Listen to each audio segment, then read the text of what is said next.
याद है आपकी फिल्म कारमा OTT पे रिलीज हुई है। ये सिनेमा घरों में मौला जट ने कब्जा किया हुआ था जो आप सिनेमा की तरफ गए नहीं?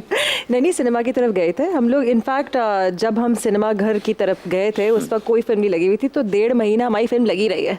लगी रही है 1.5 महीने तक हम बहुत खुश थे। बट जैसे ही मौला जट आई, ऑब्वियसली मौला जट ने हर चीज़ को ओवरथ्रो कर दिया। ऑफ कोर्स फवाद खान ने मौला जट के लिए वेट भी गेन किया और मसल भी गेन किया। आपका क्या ख्याल है कि वो जो बॉडी थी ओवरऑल कितने पॉइंट्स देते हैं उसको? उसमें 8.5, क्योंकि ज़ाहिर बात है कहना बहुत आसान है कि जिस तरह आप अभी कह रहे हो 2 लफ्ज़ों में बयान कर देना, वेट गेन किया फिर उसको रिप्ड अप किया, इसके पीछे काफ़ी मेहनत होती है। जी जी। दिखने में अभी लग रहा है कि हम बड़ा अच्छे लग रहे हैं, लेकिन इसके पीछे हार्ड वर्किंग एक टाइम के बाद। और हाँ बट साहब डाइट भी कंट्रोल करनी होंगी है ना, तुहानू पता है ਉਹ ਤੇ ਬੱਟ ਕੋਲੋਂ ਨਹੀਂ ਹੁੰਦੀ ਬੱਟ ਤੇ ਖਲੋਤੇ ਉਸ ਨੂੰ ਮਸਾਲਾ ਲੱਗ ਸ਼ੁਰੂ ਹੋ ਜਾਂਦਾ। एक अंग्रेजी अखबार ने आपकी फिल्म को 10 में से 9 नंबर दिए हैं।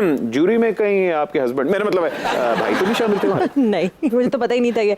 अच्छा इतने नंबर मिले? जी जी। I had no clue. नहीं वाकई मिले, हम आपको सुर्खी भी दिखा देते वो होंगे।